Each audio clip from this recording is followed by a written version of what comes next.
माहिती मनोरंजनाचा खजिना विविधा. गीत संगीत संवादाचा अनोखा संगम विविधा. तुमच्या सोनेरी क्षणांचा सोबती कार्यक्रम विविधा. विविधा विविधा.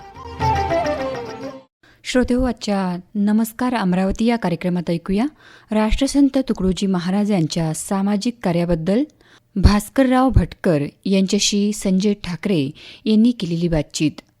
श्रोतेहो नमस्कार. नमस्कार अमरावती कार्यक्रमामध्ये आपल्या सगळ्यांचं खूप खूप स्वागत करतो आहे. श्रोतेहो, एक चांगलं सुविचाराने आपल्या या मुलाखतीची सुरुवात करूयात आपण. संत ज्ञानेश्वर महाराज असं म्हणतात की चांगुलपणाचा मार्ग हा काटेरी जरी असला तरी त्याची फळं गोडच असतात. दुसऱ्या माणसांशी चांगलं वागणं याशिवाय ईश्वराजवळ जाण्याचा दुसरा कोणताच मार्ग नाही आहे. खरं म्हणजे ही चांगली माणसं जी असतात ना, याच्या काही पॅरामीटर्स असतात किंवा त्याच्या काही खुणा असतात.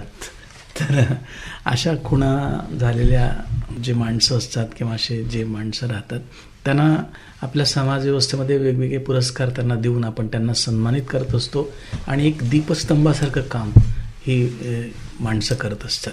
तर असाच एक शिक्षणाधिकारी राहिलेला माणूस आज आपल्या स्टुडिओमध्ये आलेले आहेत, ज्यांना वेगवेगळ्या बक्षिसं त्यांना पारितोषिकं त्यांना मिळालेली आहेत. तर असे भास्करराव भटकर साहेब जे शिक्षण खात्यामध्ये त्यांनी आपली कारकीर्द घातलेली आहे. त्याचबरोबर ते एक चांगले समाजसेवक पण आहेत आणि त्याचबरोबर त्यांनी काही पुस्तकं पण लिहिलेली आहेत. तर असे भास्कर भटकर साहेब जे सेवानिवृत्त शिक्षणाधिकारी जे आहेत ते आपल्या स्टुडिओमध्ये आलेले आहेत. आपण पहिले त्यांचं शब्दसुमनांनी स्वागत करूयात. सर, तुमचं स्वागत करतो. नमस्कार. धन्यवाद सर. थँक्यू. तुमचं जे शैक्षणिक कार्य जे आहे ते जर आपण सांगितलं तर आपण आदर्श मुख्याध्यापक होतात. हो सर. त्याच्यानंतर आपण पर्यवेक्षीय अधिकारी म्हणून 2001 ते 2004 पर्यंत आदिवासी विकास विभागाच्या मध्ये खूप कार्य केलेलं आहे आणि त्याच्यामध्ये तुम्हाला सन्मान देखील मिळालेला आहे. राष्ट्रीय विज्ञान परिषद जी होती तिथे जी बारामतीला झाली त्याच्यामध्ये आपले तत्कालीन जे राष्ट्रपती होते अब्दुल कलाम साहेब यांच्या हस्ते तुम्हाला पुरस्कार प्राप्त झाले. बरोबर सर. तर आता मला पहिला प्रश्न तुम्हाला असा विचारावा वाटतो की या सगळ्या गोष्टींचे बालकडू तुम्हाला कुठून प्राप्त झालेत? सर, मी एज्युकेशन घेत असताना शाळेमध्येच किंवा कॉलेजमध्येच मला थोडंसं गुरुदेव सेवा मंडळ, राष्ट्रसंत तुकडोजी महाराज आमच्या गावामध्ये एक मंडळ होतं आणि त्या मंडळाचे जे लोक होते ते मला थोडंसं चांगल्या पद्धतीचं मार्गदर्शन करत होते की तुम्ही भजनाला यावं, ध्यानाला यावं, प्रार्थनेला यावं. आणि अशा पद्धतीची मला एक गोडी लागली आणि त्या गोडीतून मी या सामाजिक चळवळीकडे वळलो. आता शिक्षण खातं म्हटलं की आणि त्यातही तुम्ही शिक्षणाधिकारी असल्यामुळे त्यावेळेस तुम्हाला खूप धावपळ करावी लागली असेल, कारण की जवळपास जेव्हा आदिवासी विभागामध्ये तुम्ही कार्य केलं तेव्हा मला असं वाटतं की तुमच्याकडे 4-5 जिल्ह्यांमधल्या ज्या आदिवासी शाळा असतील, बरोबर सर, त्यांच्या शैक्षणिक गुणवत्तेच्या संदर्भातलं तुमचं कार्य होतं. माझं असं होतं सर, आम्ही ATC ऑफिसला शैक्षणिक गुणवत्ता विकास कक्षाला मी प्रमुख म्हणून होतो. बरं. आणि माझ्याकडे असे तज्ज्ञ लोक होते की जे एज्युकेशनमध्ये तरबेज होते आश्रमशाळेमध्ये. त्याच्यामध्ये एक भोयर सर होते, एक मुनेश्वर होते आणि या लोकांच्या सहकार्याने आणि एक क्लार्क म्हणून होते आम्हाला दिलेले. आणि आमचे अधिकारी म्हणजे IAS अधिकारी, ATC अप्पर आयुक्त आदिवासी विकास विभाग. तर ते म्हणायचे की तुम्हाला जेवढं काही करता येईल तेवढं करा आणि आपला शैक्षणिक विकास विद्यार्थ्यांचा, आदिवासी विद्यार्थ्यांचा कसा होईल या दृष्टिकोनातून प्रयत्न करा आणि नवीन नवीन योजना. तर मग आम्ही एक नैदानिक चाचण्यांचा एक उपक्रम राबवला पूर्ण आश्रमशाळेमध्ये, जवळजवळ 13 जिल्ह्यांमध्ये. आणि तो कार्यक्रम एवढा यशस्वी झाला सर की सर्व आश्रमशाळेमध्ये अशी शिस्त निर्माण झाली, विद्यार्थ्यांना एक चांगली सवय लागली, शिक्षकसुद्धा कामाला लागले. की अगोदर विद्यार्थ्यांच्या चाचण्या शिक्षकांनी घ्यायच्या, शिक्षकांनी घेतल्यानंतर केंद्रप्रमुख असतात आमचे, ते केंद्रप्रमुखांनी घ्यायच्या आणि त्याच्यानंतर आम्ही डिव्हिजन ऑफिसमधून आमचं एक पथक जायचं आणि आम्ही पण चाचण्या घ्यायच्या. त्या तिन्हीचं मूल्यमापन करून खरोखरच विद्यार्थ्यांचा वा यांनी हे केलं की नाही किंवा चाचण्या घेतल्या की नाही अशा प्रकारचं मूल्यमापन करायचं. आणि तिकडून आल्यानंतर आमचे जे अप्रायुक्त होते ते विचारायचे की कोणत्या शाळेची काय प्रगती आहे. जर प्रगती होत नसेल तर त्यांना माझ्या सहीनी त्यांना एक शोकास नोटीस म्हणून द्या किंवा ज्यांचं काम असेल चांगलं त्यांना अभिनंदनपत्र द्या. तर अशा प्रकारचं आम्ही एक चांगली चळवळ सर आश्रमशाळेमध्ये चालवली. आता खरं म्हणजे हे जसं मी म्हणलं की याचे चांगल्या कामाचे जे बालकडू राहतात ते आपल्याला अगदी बालपणापासून बरोबर असतात. तर तसं तुम्ही तुमचं जे पूर्ण शिक्षण असं म्हणतात की तुम्ही प्राचार्य, निरीक्षक, पर्यवेक्षक आणि वरिष्ठ शिक्षण विस्तार अधिकारी अशी तुमची चढती कमान राहिलेली आहे. तर शिक्षण खात्यामध्येच तुम्हाला जायचं होतं किंवा शिक्षकच व्हायचं होतं लहानपणी? इच्छा तर काहीच नव्हती. अगोदर गरिबीची परिस्थिती, काम करायचं आई वडिलांसोबत. पण मला एक बँकेचे मॅनेजर, पंजाब नॅशनल बँकेचे, ते मिळाले आणि त्यांनी मला सांगितलं की अरे बा तू काय झाला आहे. मी म्हटलं मी 10वी पास झालो आहे. मग तू शिक्षक होतं काय म्हणे. अच्छा. मला म्हणे तू शिक्षक होतं काय. तर मी त्यांना म्हटलं काय सर तुम्ही मजाक करता का म्हटलं. अरे नाही म्हणे तुझा DEDला नंबर लावून देतो म्हणे. आपले तिथे अगदी जवळचे आहेत म्हणे आणि तू 10वी झाला आहे म्हणे. 2 वर्ष म्हणे तुझं DED झालं की तू टीचर होतं. काय मोठी गोष्ट नाही, हुशार आहे म्हणे तू. माझं खातं होतं त्यांच्याकडे आणि ते मला नेहमी पाहायचे, गेलो की बोलायचे चांगले. मग त्यांनीच अर्ज आणला, त्यांनीच ते लिहिलं. मला ते TC वगैरे मागितली, त्यांनी झेरॉक्स मागितल्या त्याच्या 10वीच्या वगैरे आणि तपास केल्या. माझा सर DEDला नंबर लागला आणि मग मी DED झालो. DED झाल्यानंतर परमेश्वराची कृपा, लिझर लागायच्या अगोदरच मला इकडे आदिवासी विकास विभागाचा कॉल आला टीचरचा. अच्छा. आणि ते म्हणाले तुम्ही जर DEDमध्ये पास झाले नाही तर आम्ही तुमची नियुक्ती रद्द करू. तुम्ही जर पास झाले तर तुम्हाला आम्ही ठेवू. म्हटलं सर ठीक आहे. मग त्यांनी लेखी घेतलं. एक आदिवासी विकास अधिकारी राठोड म्हणून राजकमलला आमचं ऑफिस होतं. पोळ्याच्या दिवशीच मला बोलावलं तिथे आणि मला शाळा दिली जारिदा म्हणून चिखलदऱ्यामध्ये पहिली. अच्छा. इंटेलमध्ये.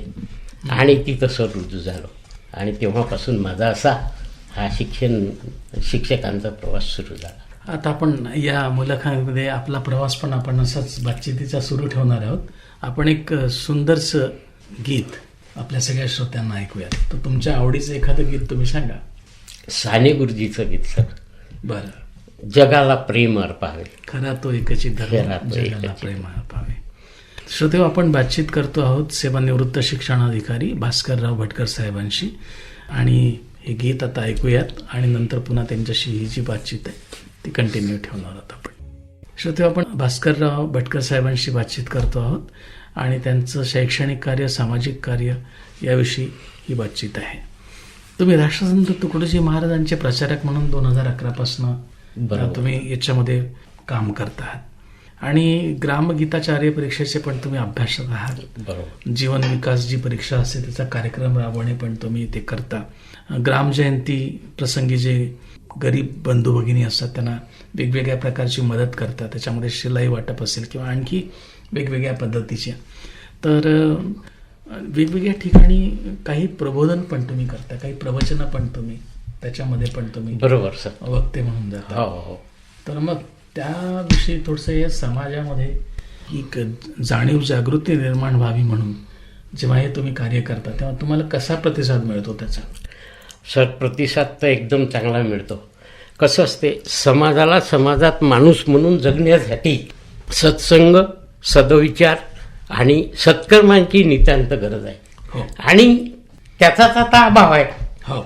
आणि मला असं वाटते की संतांच्या कार्याची, संतांच्या विचाराची आज प्रत्येकाला गरज आहे. हो.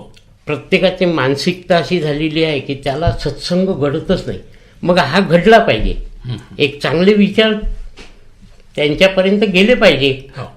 रामगीता हा एवढा चांगला ग्रंथ आहे की सगळा जीवनाचा सार आहे त्याच्यामध्ये. हो. गीताच आहे ती, भगवद्गीतेसारखी गीताच आहे, परंतु इतकी सोपी आहे की खूपच त्याच्यामध्ये असं माणसाचं पूर्ण जीवन कसं उत्तम होईल, उज्ज्वल होईल अशा पद्धतीचं सगळं त्याच्यामध्ये आलेलं आहे आणि ते लोकांपर्यंत पोहोचावं म्हणून मी प्रबोधनाचं काम करतो.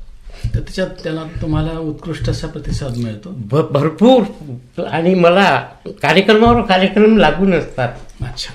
की एक कार्यक्रम संपला की तिथंच लोक म्हणतात, सर तुमचा कार्यक्रम एक आमच्याकडे द्या. तर अशा पद्धतीचे हे कार्यक्रम सुरू राहतात. चालू असतात. संत साहित्याचं लिखाण तुम्ही करतात आता याच्यामध्ये. हे सगळं करत असताना आणि राष्ट्रसंत तुकडोजी महाराजांचं प्रचार कार्य करत असताना आता तुम्ही जवळपास संत रविदास महाराजांचे 3 ग्रंथ तुम्ही प्रकाशित केलेले आहेत आणि त्यांचंही प्रचारात्मक कार्य तुम्ही सुरू ठेवलेलं आहे. बरोबर. तुम्ही संत रविदास महाराज विचार मंच जे आहे त्याचे अध्यक्ष पण आहात आणि ज्या कम्युनिटीज फेडरेशन आहे आपल्या संत रविदास महाराजांचं त्याचा पण तुम्ही समन्वयक आहात. तर याविषयी आपण ग्रंथलेखन केलं पाहिजे आणि ही पण त्यांचे जे विचार आहेत किंवा त्यांची जी विचारमाला आहे ती लोकांपर्यंत पोहोचला पाहिजे हा विचार करून तुम्ही हे ग्रंथ संपादित केलेले आहे. बरोबर सर. तर आणखी याच्या मागे काय विचार होता तुमचा? याच्या मागे विचार सर असा होता की राष्ट्रसंत तुकडोजी महाराजांच्या या मध्ये तर मी विलीन होतोच, यांच्या विचाराशी मी सहमत होतो आणि मला हे सगळं अवगत होतं असं म्हणायला हरकत नाही. पण मला असं वाटलं की संत साहित्य कोणतंही असो, कोणत्याही संताचं असो, पण हे संत साहित्य एवढं श्रेष्ठ आहे की माणसाचं जीवन उज्ज्वल करून देणारं साहित्य आहे. आणि मग मी असं प्रत्येक संताचं चरित्र वाचत गेलो. त्याच्यामध्ये संत साहित्यामध्ये संत रविदासाचं मला थोडंसं कमी साहित्य वाटलं. तर मला असं वाटतं की आपण आता दुसऱ्या संतावर न लिहिता राष्ट्रसंतावर खूप लोकांनी लिहिलं आहे, खूप पुस्तकही प्रकाशित झालेले, त्यांचं प्रचार कार्यही भरपूर आहे, प्रचारकही आहेत, मीही प्रचारक आहो. परंतु मला असं वाटतं की संत रविदासही काही कमी नव्हते, ते पण समकालीन विचाराचे आणि राष्ट्रसंतांच्याच विचाराचे ते एक पाईक होते. आणि त्याच्यामुळे असं वाटलं मला की यांचाच जीवनावर आपण प्रकाश टाकावा आणि यांचंच चरित्र आपण लिहावं. म्हणून मी काय केलं की त्यांचं जन्म ठिकाण जे आहे जालंधर, नाही जालंधरला त्यांची कर्मभूमी आहे, त्यांचं जन्म ठिकाण आहे उत्तर प्रदेशमध्ये गोवर्धनपूर. अच्छा. तर गोवर्धनपूरवरून मी काही जुने ग्रंथ मागितले. बरं. पंजाबमधून जालंधरमध्ये त्यांचं एक मोठं सुवर्ण मंदिर आहे, तिथल्या अध्यक्षांना भेटून तिथून काही ग्रंथ मागितले. आणि एक आपल्या विदर्भात खूप मोठं त्यांचं 3रं धाम आहे सर, कात्रजला. अच्छा.